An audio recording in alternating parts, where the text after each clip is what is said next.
সেহেরিতে এমনভাবে খাবেন না যে মনে হয় এটা আপনার জীবনের শেষ খাওয়া। এভাবে খাবেন না, সেহেরিতে কম খান।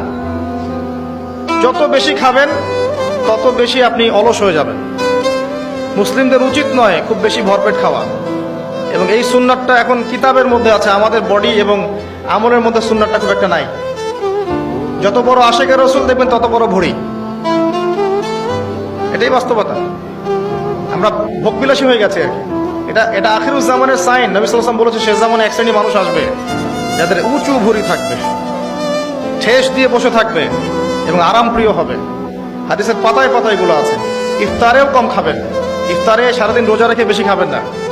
খেতে হলেই পেটের এক ভাগ খান, এক ভাগ ফাঁকা রাখেন, আপনি ইবাদত করে স্বাচ্ছন্দ্য বোধ করবেন।